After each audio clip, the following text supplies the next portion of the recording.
It's great to be at the Boys and Girls Club today. Glad you're all here. Let's go ahead and get started on ways to prevent childhood obesity. And I've got a few questions I'm going to ask, and let's see if y'all can answer them. Who can tell me how to define what obesity is? Well, that's a good try. That's correct. Who can tell me what the main causes of childhood obesity are? That's a good answer. I've got a U.S. map here that shows the percentage of obesity from each state. By looking at the map, what percent do you think Arkansas is? And as you can tell, Arkansas is in the, looks like a lighter red, and it's in the 30 to 100 percentile range, which is the highest. I've got a quick question here to ask, and after I read the question, if anybody wants to participate, they would just raise their hand, and I'll call on you to answer. Why do you think childhood obesity has risen?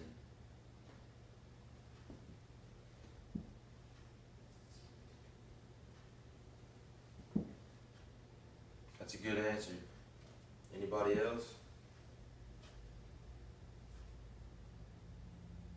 That's a good answer. The next thing I'm going to talk about is healthy foods. And I've got an example here. It's a food tree.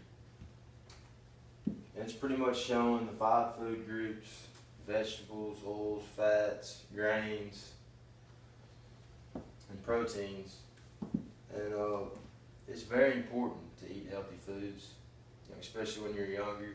It can help your body develop and just to be more healthy. The next thing I'm going to talk about is healthy foods. And I've got an example here. It's a food tree. And it's pretty much showing the 5 food groups: vegetables, oils, fats, grains, and proteins. And it's very important to eat healthy foods, especially when you're younger. It can help your body develop and just to be more healthy. Alright, so we just talked about the food tree. Now for something that's fun, I'm going to pass around a word Scrabble puzzle. And it's on whole grains. And so I'll pass that out and we can get started on it. Alright, now we're going to do a class activity. And it's going to work like this.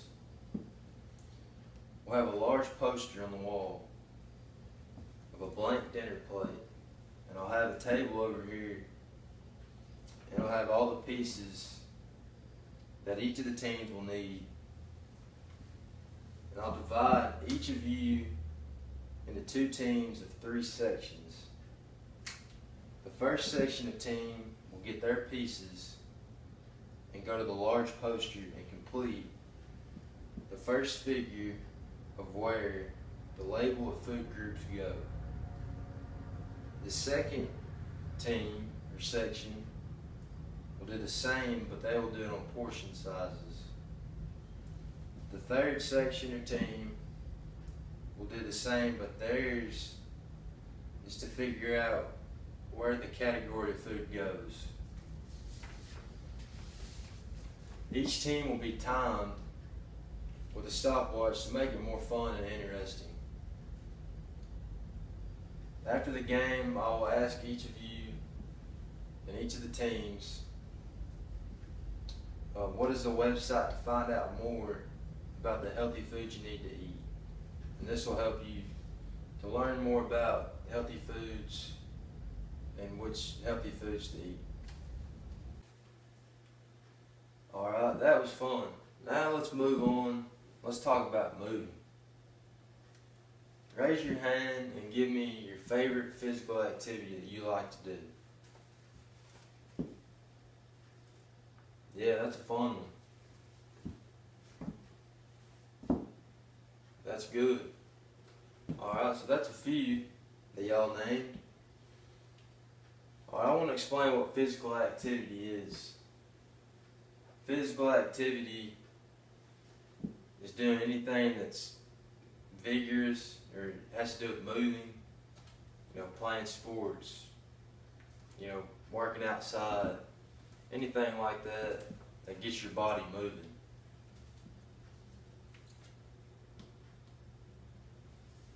Alright, so with that,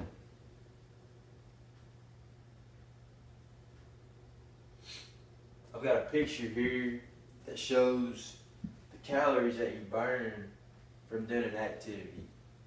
And other physical activities could be doing some push-ups or running sprints, playing basketball, jump rope, martial arts, soccer, different things like that.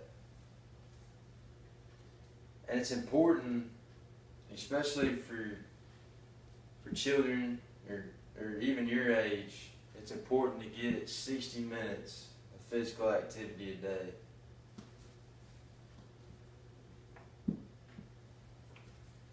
Alright, I got a question for y'all. What percent do you think kids your age get of physical activity? That's a good try, but that's not it. That's a good try. It's 1/3 of students get physical activity a day, so that's not, that's not a lot. But it's very important to get 60 minutes of physical activity a day. Alright, this next slide I have, it shows the time spent on mobile devices and TV. It shows in 2012 that the daily average was 109 minutes in front of a cell phone. And just in 2 years, to 2014, it went up to 177. So that's a big difference. I want y'all to think about how much time do you spend in front of some sort of electric screen. I think, if you really think about it, I think it'd shock you how many minutes you spend in front of it. Well, I'm going to give y'all a weekly planner to log your screen time over 7 days. That way you can keep track of how much time you spend in front of a screen, whether it be a TV, computer, video games, cell phone, etc. So I'll give that to y'all, and you can use that to keep a log of how much time you spend in front of a screen. Alright, the next thing I want to do is I need a few volunteers. So if someone would raise their hand, if you'd come on up here, man. If you would do a jumping jack for me and show me how to do that. Alright, I appreciate that. Alright, if I could get one more volunteer. If you wouldn't mind coming up here. If you wouldn't mind doing a push-up for me.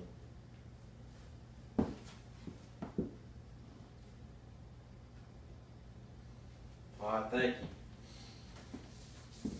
So those were two demonstrations, for a physical activity. And there are many other ways that we can exercise. Does anyone remember how many minutes of physical activity that we need a day? 60 minutes, that's correct, good job. Yeah, it's important that we get 60 minutes of physical activity a day. Well, I appreciate y'all letting me come and talk to you today. We can all do our part to help prevent childhood obesity. And just remember to eat healthy foods and try to be as physically active as you can. Thank you.